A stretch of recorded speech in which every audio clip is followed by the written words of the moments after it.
Assalamu alaikum. Connaissez-vous la différence entre dizaine et unité? Observez l'illustration suivante. Sans les compter un par un, il est quasi impossible de connaître rapidement le nombre exact de crayons. Dans cette vidéo, nous allons comprendre ce que sont les unités et les dizaines et comment les utiliser.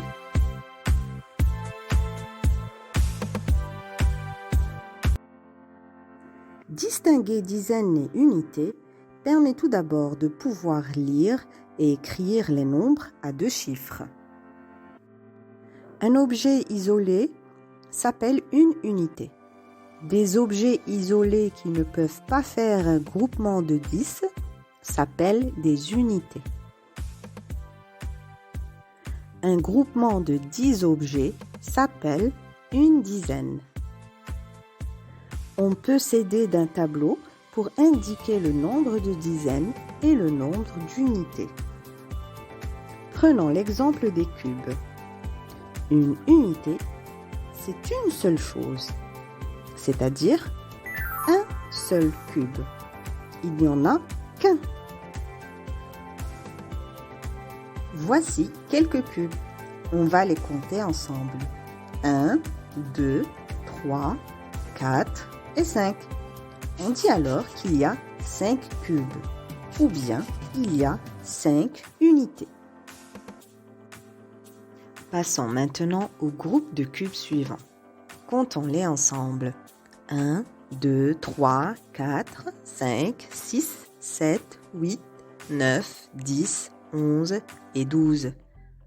Bravo, vous l'avez bien compris. On dit qu'il y a 12 cubes, ou bien il y a 12 unités. Pour pouvoir reconnaître une dizaine, il va falloir commencer à faire des équipes ou alors des groupes de 10 unités. Voici 10 unités.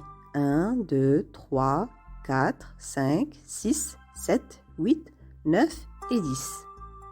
Je vais les empiler, les mettre tout ensemble et la petite barre que j'obtiens s'appelle une dizaine. Retenez que dans une dizaine, il y a toujours 10 unités. On n'a pas 11 unités, on n'a pas 20 unités, mais toujours 10 unités. Résumons cela.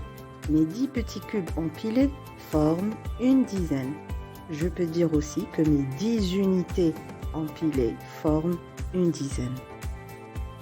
Quand les dizaines et les unités sont réunies, c'est à moi de former mon nombre. Il suffit de compter le nombre de dizaines et le mettre à gauche. Ensuite, je compte le nombre d'unités et je l'écris à droite. Dans cet exemple, j'ai compté le nombre de dizaines et j'ai trouvé deux groupes de 10 unités. Donc, j'écris le chiffre 2 dans la colonne des dizaines, à gauche. Il me reste un groupe de moins de 10 unités. Si je compte, je trouve 5 unités. Donc, j'écris le chiffre 5 sur mon tableau à droite dans la colonne des unités. Ainsi, j'obtiens le nombre 25. Voici quelques exemples pour mieux comprendre la leçon d'aujourd'hui.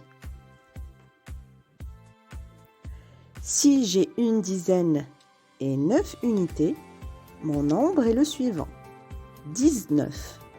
Une dizaine et 9 unités.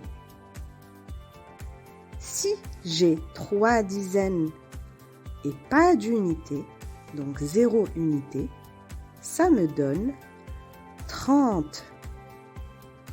30.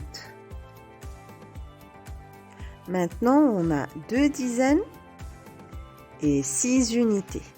2 dizaines et 6 unités, ça donne le nombre 26.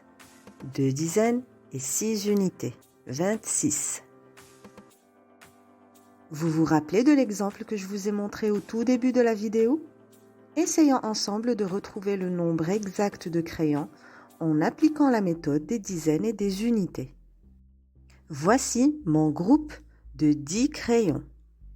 J'ai une dizaine de crayons. Le groupe qui me reste est un groupe où il y a moins de 10 crayons. Donc je vais les compter en tant qu'unités. 1, 2, 3, 4, 5 et 6. J'ai 6 crayons. Ou alors 6 unités de crayons. Avec une dizaine et 6 unités, je réussis à avoir le nombre suivant. 16. Je vous dis bravo les enfants. N'hésitez pas à vous entraîner chez vous et croyez-moi, vous deviendrez des champions de mathématiques. À très bientôt!